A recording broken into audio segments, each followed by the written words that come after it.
Ang unang nakaharap ni Sosam ay ang White Tiger Unit kung saan tahimik at maingat siyang nagmamasid mula sa labas ng pasukan ng sekta habang sinusuri ang galaw ng kanyang mga kalaban. Sa kabila ng kanyang pag-level up matapos patayin si Jang Ho, malinaw pa rin na wala pa siyang sapat na lakas upang direktang tumbasan ang kapangyarihan ng mga miyembro ng Black Faction. Dahil dito, gumamit ang ating bida ng isang estratehiyang nakatuon sa pag-akit sa kalaban upang ilayo ang mga ito sa kanilang grupo. Kasabay nito ginamit niya ang pamamaraan ng pag-ambush upang paisa-isang patayin ang mga nahihiwalay na kalaban. Gumamit din siya ng pagsunog bilang bahagi ng kanyang mga estratehiya, at sa pamamagitan ng mga pamamaraang ito ay unti-unti niyang sinimulan ang kanyang madugong pangangaso. Sa oras na tuluyang maalarma ang White Tiger Unit Leader na tinaguri ang White Tiger, higit sa kalahati ng mga miyembro ng unit ay matagal ng patay. Dahilan upang mag-apoy sa matinding galit ang White Tiger sa pagkatuklas ng mga nagkalat na bangkay ng kanyang mga tauhan. Sa lungsod, binansagan ng ating bida ng mga opisyal at ng mga mamamayan bilang the Nameless Righteous Swordsman dahil sa walang tigil niyang pagpatay sa mga miyembro ng Black Faction. Pagkatapos niyang matanggap ang bagong bansag na swordsman na walang pangalan, lalo pang naging madali para sa kanya ang sistematikong pagpuksa sa unorthodox sect. At nang tuluyan niyang mapatay ang White Tiger Unit Leader, naabot niya ang level 5 bilang bunga ng kanyang mga nagawa. Kasabay nito, nakuha niya ang kanyang kauna-unahang mga active skills na naging mahalaga sa kanyang paglakas. Ito ay ang skill na tinatawag na Qinggang at ang sword art skill na Three Forces Sword Art First Form, Thousand Army Sweep. Dahil sa mga kakayahang ito, nagawa niyang harapin ang mga miyembro ng Black Faction sa isang direktang kumprontasyon. At sa oras na nagsimulang maglaro ang mga kabataan sa lansangan sa pamamagitan ng paggaya sa swordsman na walang pangalan, ang sekta ng Red Wolf Gate ay tuluyang nabura mula sa mundo. Dahil sa mga pangyayaring yun, ang tanging natitirang unorthodox sect sa lungsod ng Bongyang ay ang Black Society na lamang. Pabalik sa kasalukuyan habang walang tigil ang pagbuhos ng ulan, tumungo tayo sa loob ng Paradise Manor kung saan makikita ang isang tao na tahimik na nakaupo sa labas ng isang gusali. Habang siya ay naghihintay at patuloy na nakamasid sa pasukan, kapansin-pansin ang espadang nakalapag sa kanyang tabi at ang kulay puti niyang kasuotan na binubuo ng malalaking disenyong hugis ahas. Ang matandang lalaking ito ay ang mismong Black Society leader na si Bang Poyum. Makalipas ang ilang sandali habang patuloy ang malakas na pagbuhos ng ulan, isang napakalakas na kidlat ang biglang dumagundong sa kalangitan na siyang nagbunyag sa presensya ng ating bida sa mismong harapan ng matandang leader.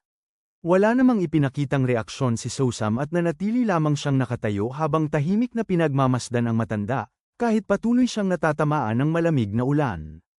Maging ang matandang leader ay ganoon din ang naging tugon, sapagkat nanatili rin itong mahinahon at walang anumang bakas ng pagkabigla.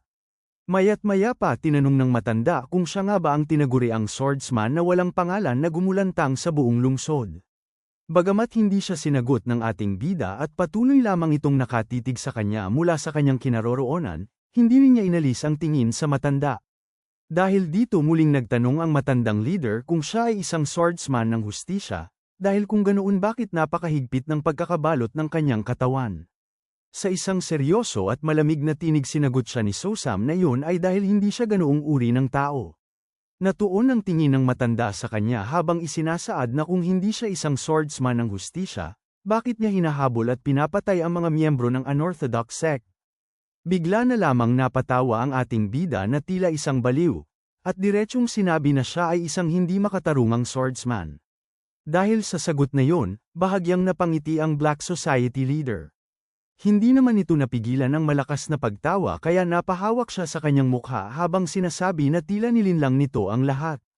May tuwang sagot lamang ni Sosam na wala siyang nilinlang, sapagkat sila mismo ang pumiling paniwalaan ang nais nilang paniwalaan. Sa pag-aakalang napaka-interesadong lalaki ng ating bida, agad na kinuha ng matanda ang kanyang espada na nakalapag sa kanyang tabi. Unti-unti niya itong inilabas mula sa takip habang binabanggit na kahit pa kailangan niyang tumawid sa ilog ng mga namayapa ngayong araw, naniniwala siyang wala siyang pagsisisihan.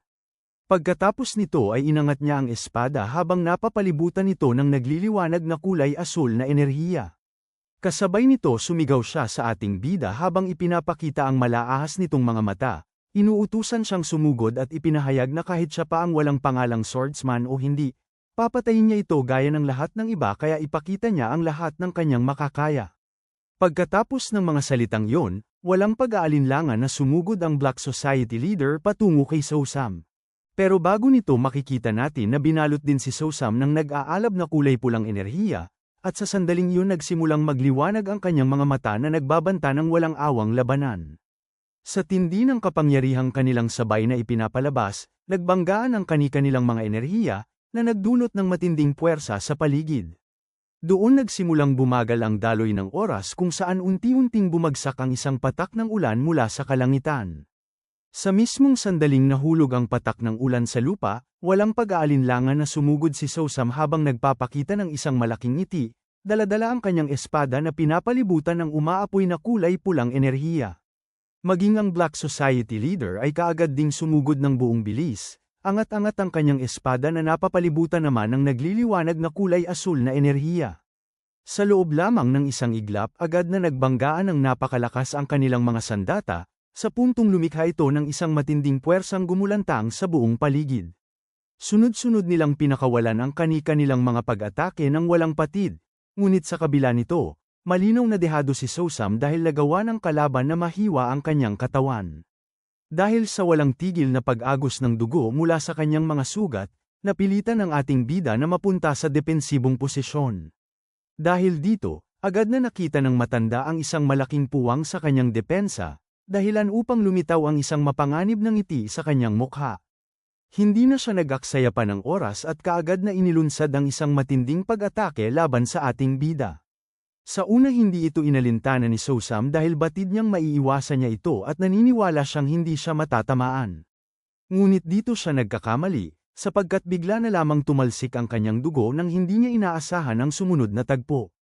Sa isang iglap na gawang mahiwa ang kanyang braso, isang pinsalang lubos niyang ikinabigla. Kahit na ganoon, hindi pa rin tumigil ang Black Society leader at muling pinakawalan ang isa pang napakalakas na pag-atake.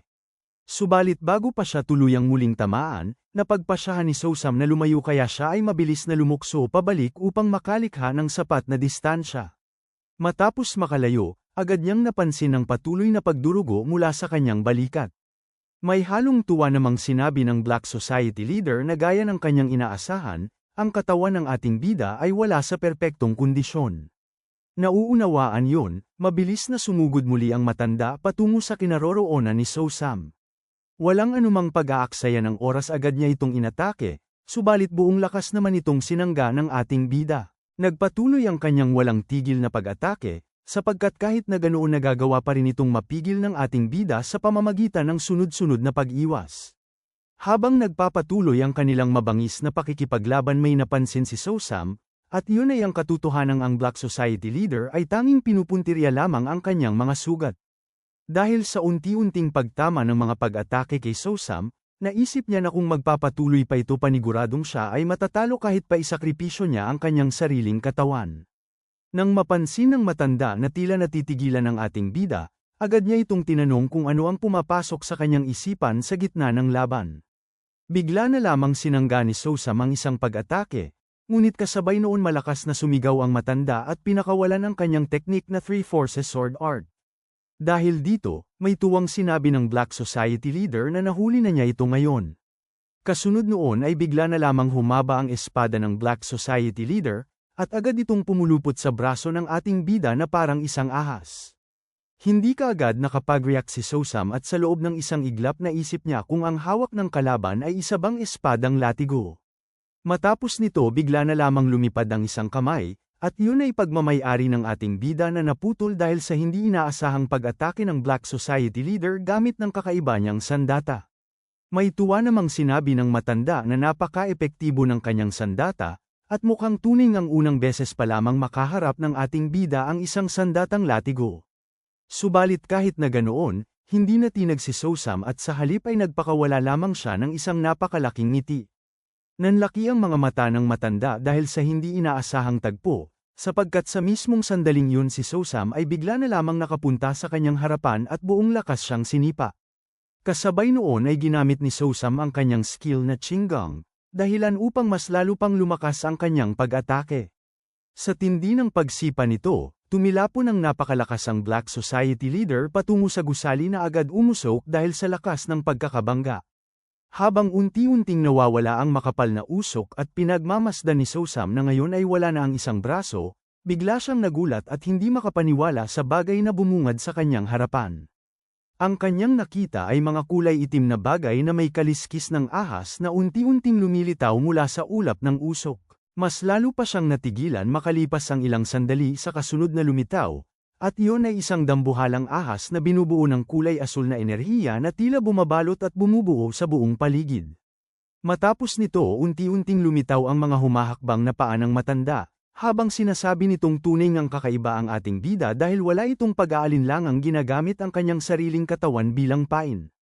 Habang dahan-dahan siyang naglalakad papalapit, dagdag pa nito habang bahagyang iniaangat ang kakaiba nitong sandata na naghuhugis bilang isang ahas na ang ganitong paraan ng pakikipaglaban ay hindi pa mamaraan ng isang martial artist, kundi pa mamaraan ng isang assassin o ng isang hunter.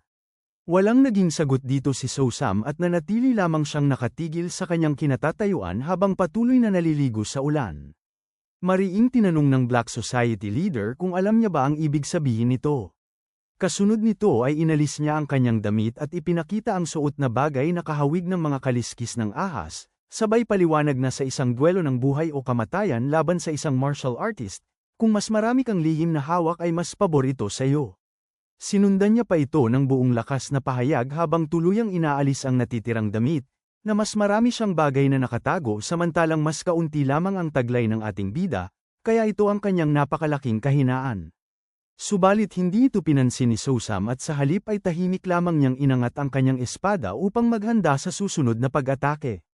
Habang iwinawagayway ng matanda ang kanyang sandata sa paligid na unti-unting nagiging isang latwigo, sinabi nitong mukhang wala na itong natitirang galaw. Nang makita ni Sosam ang unti-unting paglapit ng pag-atake, agad niyang inihanda ang kanyang sarili upang ito ay sanggain at depensahan. Samantala may malaking ngiti lamang na sinabi ng Black Society leader na ang walang pangalang demonyong mamamatay tao ay mamamatay na ngayon. Ang sandata nitong nagiging hugis ahas na tila tumutuklaw ay kaagad namang tumungo sa kinaroroonan ng ating bida upang tuluyan siyang tapusin.